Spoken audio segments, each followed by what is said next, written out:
one of the inspirations for the book was a segment of 60 Minutes that I saw some 20 years ago. It's over 20 years ago, but maybe many of you saw it as well. But Lesley Stahl interviewed 4 women who were living in their cars on the streets of Bel Air and Beverly Hills. And it had a huge impact on me. For one thing, I live in Beverly Hills, and Beverly Hills is a very small town. The idea that and people never realize, yes, there are homeless in Beverly Hills. And the other thing is that Lesley Stahl made it so clear in her interviews with these women how little it takes to find yourself in this terrible situation. It's well, in the case of Meg Barnes, it's a bad marriage. It's the worst. But also a catastrophic illness or accident, or a Madoff in your life, bad investments, chronic illness, or mental health issues, a career meltdown. It really doesn't take much to find yourself in this situation. And I think, in fact, I know some of you also work in volunteer with food banks and shelters and so on.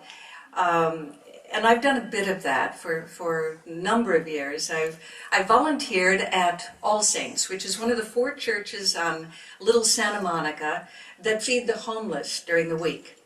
And on Mondays, All Saints serves a lavish 3-course sit-down meal, sometimes with a centerpiece on the table if there's been a wedding, and reading material on the table.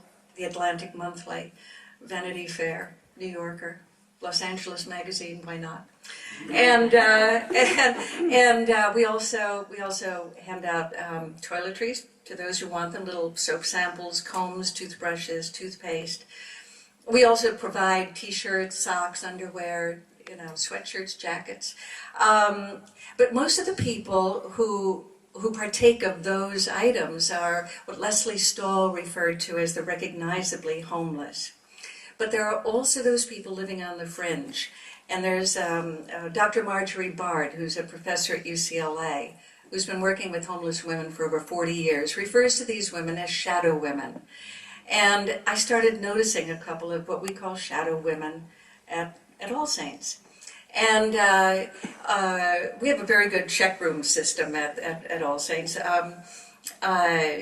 We hand out coat checks for bent shopping carts and backpacks so they don't go missing. But a couple of these women arrive, with smart handbags on their arms. And they're certainly more pulled together than any of us in T-shirts and blue jeans serving them. And if they were walking down Madison Avenue or Rodeo Drive, you would never recognize them as homeless. But over the years, I got to know a couple of them without prying, because you don't want to